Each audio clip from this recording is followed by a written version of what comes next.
सर्वप्रथम मी आपले आभार मानतो। तुम्ही फार जोशाने संघटनेचं पदाधिकाऱ्यांचं आणि प्रमुख पाहुण्यांचं स्वागत केलं। आजची परिस्थिती बदलली पाहून खूप आनंद होतो, कारण सुरुवातीला आदिवासी दिवस म्हणून आपल्याला माहीत नव्हता आणि आपण आज खूप उत्साहाने साजरा करत आहोत।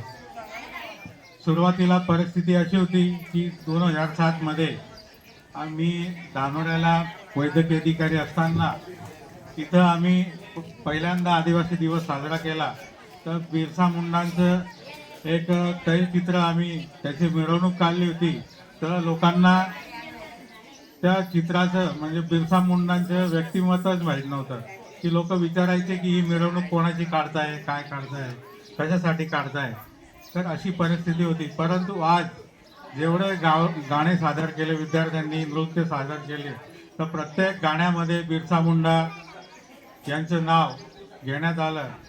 कारण बिरसा मुंडा ही अशी व्यक्ती होती जी 25व्या वर्षी शहीद झाली आणि शहीद झाल्यानंतर त्यांचं नाव अजरामर झालं।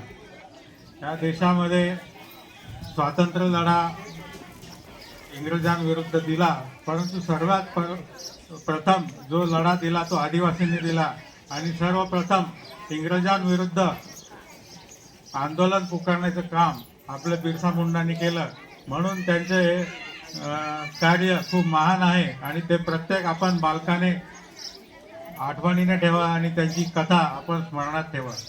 प्रत्येक क्षेत्रात तुम्ही विकास करावा आणि सर्वांगीण विकास म्हणजे कोणी राजकारणातही जावं अशा पद्धतीने आपण सर्वांगीण विकास करावा।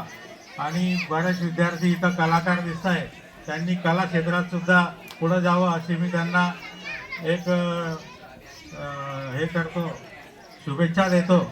आणि शिकत असताना सध्याचं युग हे मोबाईलचं आहे, तर मी तुम्हाला एवढीच विनंती करतो विद्यार्थ्यांना की तुम्ही मोबाईलमधून आपल्या शिक्षणासाठी, आपल्या व्यवहारासाठी ज्या चांगल्या गोष्टी त्या शिकून घ्याव्यात। आणि मोबाईल नुसतं रील्स बघणे आणि त्याच्यात यूट्यूब बघणे, व्हिडिओ बघणे एवढ्यापुरतं ते मर्यादित न ठेवता आपण अभ्यासात त्याचा आत्मसात करून चांगला उपयोग करून घ्यावा।